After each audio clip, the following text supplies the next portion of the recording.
First story. So, this happened about 3 years ago. At the time, I was in my mid-20s, living in a shared apartment with my best friend, Matt. We'd been tight since high school, and there was almost nothing we didn't know about each other. Or at least, that's what I thought. Matt and I had one of those easy friendships where we could just hang out, play video games, grab a beer, and not really have to talk about anything deep unless we felt like it. He was always a bit more private than me, but I never thought anything of it. You know how some people just don't feel like sharing everything, and that's cool. I respected that. He was my best friend, after all. But then came the night that changed everything. It was a Friday night, and I had just gotten back from work. We both worked regular 9-to-5 jobs, nothing fancy. I was working as a graphic designer for a small firm, and Matt did something in tech. I never fully understood his job, to be honest. He tried to explain it once, but it went right over my head. Anyway, we were both usually home by 6, and we'd grab dinner together or do our own thing. That night, I came home to an empty apartment. No big deal, Matt sometimes stayed late at work or went out with friends. I figured he'd left me a message or something, so I checked my phone. Nothing. I decided to order some takeout and settle in for a night of Netflix. About an hour later, I heard Matt's car pull up outside. I didn't think anything of it until he came inside. He looked different. Like, really off. His usual confident, carefree vibe was gone. He seemed anxious, jittery. I asked him if everything was okay, and he just kind of shrugged it off, saying he had a rough day at work. But then, things started getting weird.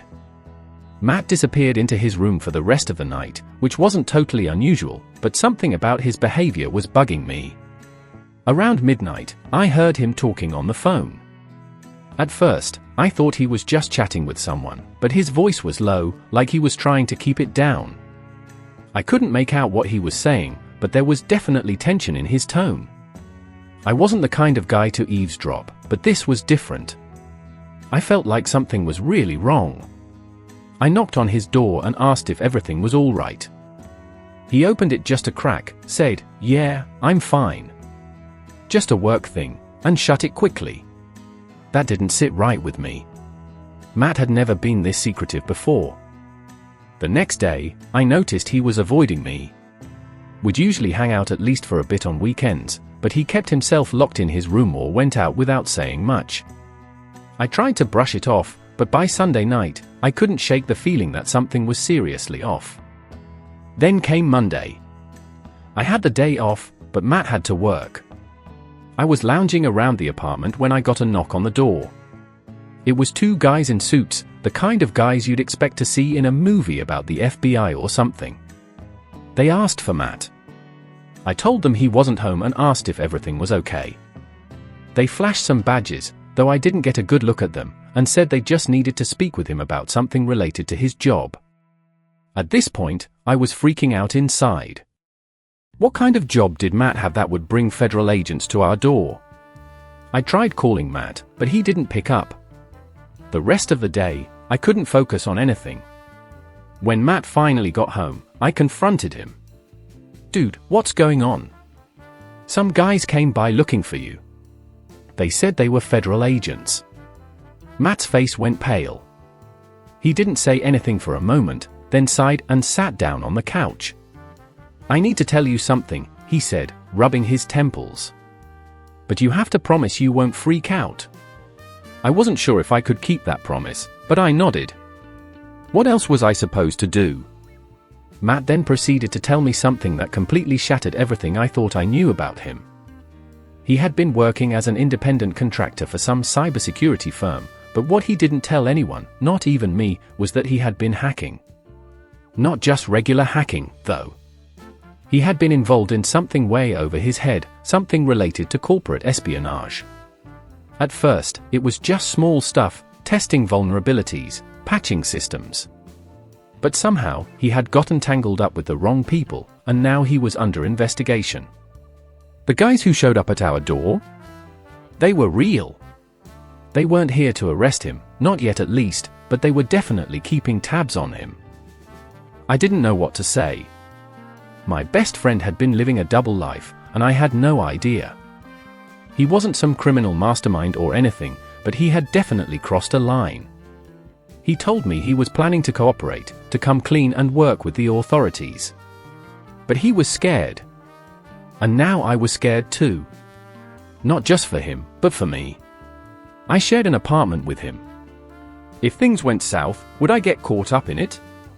The next few weeks were a blur. Matt met with the agents a few more times, and eventually, things seemed to settle down. He wasn't arrested, but he had to pay some hefty fines and basically agreed to never work in that field again. Our friendship, though? It was never the same. I don't think I ever fully forgave him for not telling me what was going on, for dragging me into that mess without me even knowing. We still talk occasionally, but I moved out a few months later. I needed distance from that part of my life. Looking back, I still can't believe how blindsided I was. The person I thought I knew best in the world turned out to be hiding a part of himself that I never would have expected. It's a weird feeling, realizing that even the people closest to you can have entire lives you know nothing about. It taught me a lesson, though: you never really know what someone else is dealing with behind closed doors. Second story. This story still messes with my head, and every time I think about it, I'm hit with this overwhelming sense of relief and guilt. It's about the day I almost lost my younger brother, Matt, because of one stupid, reckless decision I made. We both walked away, but it could have easily ended differently. To give some background, Matt and I have always been close. Growing up, I was the protective older brother, and he was the reckless one who loved pushing limits. Matt had this energy that just drew people in, and he was always up for a challenge. It's one of the reasons he got into extreme sports, which is where this story begins. We grew up in a small town, surrounded by forests and mountains, the kind of place that's perfect for hiking, mountain biking, and in winter, snowboarding. Matt had been into snowboarding since he was a teenager. I never really got into it, but I'd go with him sometimes to keep him company. I was always the cautious one, never taking any risks, always staying on the easy slopes. One winter, Matt and I planned a trip to a remote ski resort a few hours from home. It was one of those places that wasn't super commercialized, more for locals and hardcore snowboarders. Matt was hyped because it was known for having some challenging backcountry terrain, steep, untouched powder that wasn't marked or patrolled. You know, the kind of place that's not exactly safe, but it's where the thrill seekers go to push their limits. I wasn't too excited about it, to be honest. I preferred sticking to the groomed runs, but Matt convinced me to try some off-piste stuff with him. "It's not that bad, man," he said, "just follow me, and we'll be fine." Famous last words, right? The first few runs were okay, and I'll admit, it was a rush. The snow was perfect, soft, deep powder, and we were cutting through untouched trails. It was just us, the mountains, and the snow. Matt was in his element, gliding effortlessly through the trees, while I struggled to keep up. But I felt alive. Then, Matt wanted to go further. He spotted a ridge from the lift and said, "Let's hit that. No one's touched it yet." I hesitated. The ridge was steep and looked way beyond my skill level. But Matt's confidence always had a way of pulling me in. "Come on, man," he said. "It's just one run. We'll be in and out. I'll lead, you follow." I should have said no. I should have trusted my gut and stuck to the safe runs. But I didn't. I let Matt's enthusiasm get the best of me, and I agreed. We took the lift to the top, then hiked a little further up to the ridge he'd pointed out. There were no other tracks in the snow. It was pure, untouched powder. We stood at the edge, looking down. The drop was steep, way steeper than anything I'd ever attempted. My heart was racing, and I was already thinking about how I could bail if things went wrong. But Matt? He was pumped. He gave me a thumbs up, strapped in, and took off down the slope. For the first few seconds, it looked like he was having the time of his life, carving deep lines in the snow. Then, out of nowhere, I heard it. A deep, low rumble that sent a chill down my spine. At first, I thought it was my imagination, but then I saw it. The snow around Matt was starting to shift. It was an avalanche. I've never felt fear like that in my life. I watched as the snow beneath Matt gave way, and suddenly he was swallowed up by a wave of white. It happened so fast, 1 second he was there, the next he was gone. Panic hit me like a freight train. I was still standing at the top, watching this wall of snow crash down the mountain, dragging my brother with it. I couldn't think, I couldn't breathe. All I could do was watch as the avalanche tore through the trees and finally came to a stop far below. For what felt like an eternity, there was nothing but silence. I snapped into action. I fumbled for my phone, but we were too far out of range. There was no signal. I couldn't call for help. I knew that time was critical. If Matt was buried, every second mattered. I strapped into my board and made my way down as fast as I could, my mind racing. What if he was already gone? What if I couldn't find him? What if I did find him, but it was too late? When I reached the base of the slope, the aftermath was devastating. The once pristine snow was now a chaotic mess of debris and broken trees. I had no idea where Matt could be. I started yelling his name, hoping, praying for some kind of response. Nothing. Frantically, I started searching the area where I last saw him. My heart was pounding out of my chest, and I could barely see straight. I dug into the snow with my hands, calling out for him over and over again. And then I heard it. A faint, muffled sound coming from beneath the snow. It was Matt. I can't even describe the relief that washed over me when I heard his voice. I dug faster, desperately trying to get to him. After what felt like hours, I finally uncovered him. He was buried up to his chest, but he was alive. Shaken, but alive. I pulled him out of the snow, and we both just sat there for a minute, catching our breath. Matt was scraped up and had a nasty bruise on his leg, but otherwise, he was okay. We were lucky. So incredibly lucky. We didn't say much as we made our way back to the resort. I think we were both in shock, still processing what had just happened. I kept replaying the moment in my head, the rumble, the snow, the fear that I'd lost him. That night, sitting in the cabin, Matt finally broke the silence. "I'm sorry," he said, his voice quiet. "That was stupid. I shouldn't have pushed it. I didn't know what to say." Part of me wanted to scream at him for being reckless, for dragging me into a situation that could have easily killed him. But the other part of me was just grateful that he was still sitting across from me, alive. We haven't talked about that day much since then. Matt still snowboards, though he's more cautious now. And I've been back on the mountain a few times, but I stick to the safe runs. That one day was enough of a wake-up call for me. Looking back, I realize how close we came to tragedy. One wrong move, one unlucky turn, and my brother could have been gone. It's terrifying to think about how fragile life can be, how one moment can change everything. I still feel guilty sometimes, knowing that I didn't trust my instincts and let Matt convince me to take that risk. But I guess that's the thing about life, you never know what's coming. And all you can do is hope that, when things go wrong, you'll get another chance to make it right. Third story. I don't know how I let it happen, but it was one of those nights where everything went wrong and almost destroyed my life. I've never been the reckless type, but one impulsive decision turned into a nightmare that I'm still shaken up about to this day. It's a story I haven't told many people, but maybe sharing it here will help get it off my chest. This was about 5 years ago. I was 24, living in the suburbs just outside of the city. I had a decent job at a local tech company, nothing too exciting but stable enough to pay the bills. Most of my friends had moved away after college, so my social circle was kind of limited. I'd hang out with my coworker Ryan sometimes, but he was into a scene that I wasn't really part of. Car meets. I didn't have a nice car or anything. I drove an old Civic that barely got me from point A to point B. But Ryan was obsessed with his souped-up Subaru WRX. He was always talking about mods, turbochargers, and killing it on the weekends with his car crew.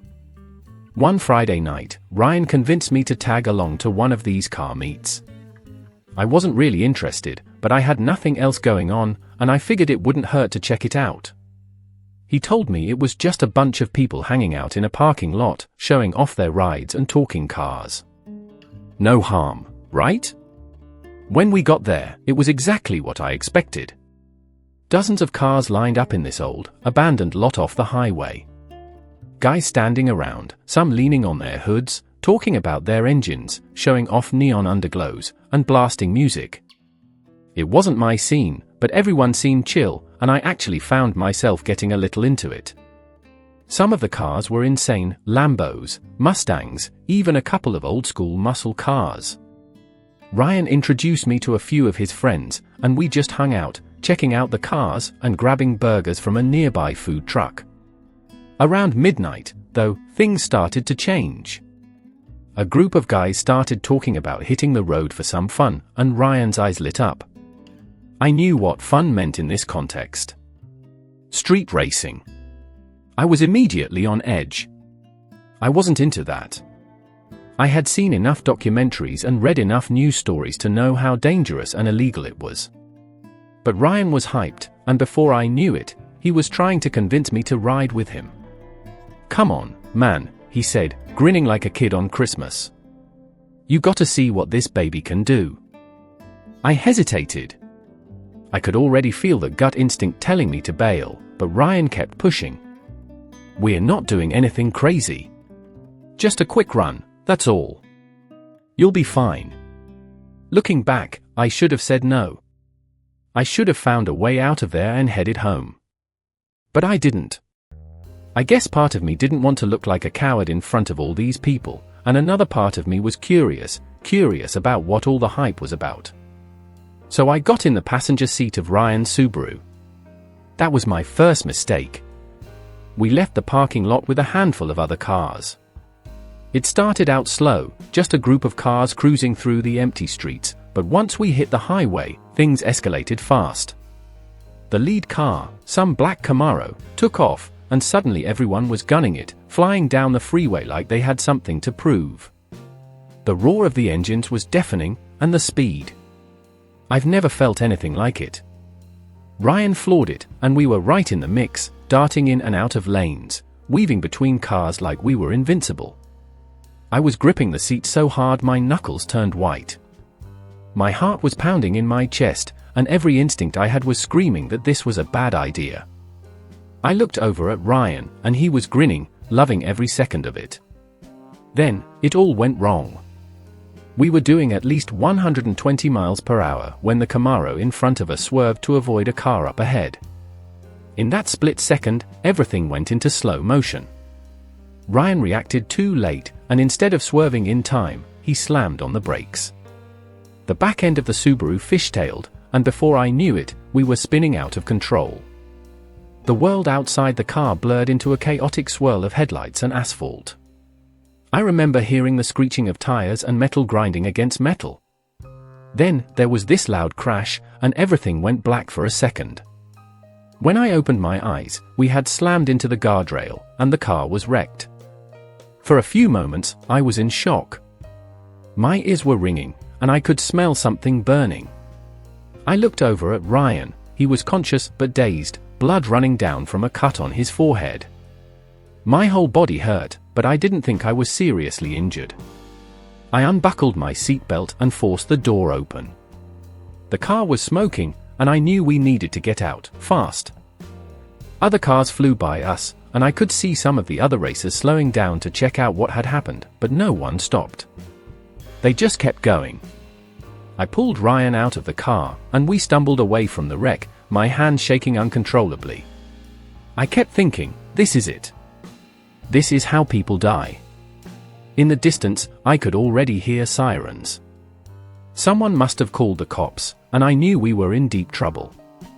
Ryan was freaking out, still in shock, and all I could think about was how stupid I'd been to get into that car. We were lucky to be alive, but that didn't mean we were off the hook. When the police arrived, it was a blur of flashing lights and questions. Ryan was arrested for reckless driving, and I was questioned as a witness. They impounded his car, and I had to call a friend to pick me up from the station after giving my statement. I didn't get any charges against me since I wasn't driving, but it didn't matter. The guilt was overwhelming. Ryan lost his license for a year and ended up paying massive fines. He was lucky to avoid jail time, but the accident changed him. He stopped going to the car meets, stopped racing, and tried to get his life back on track.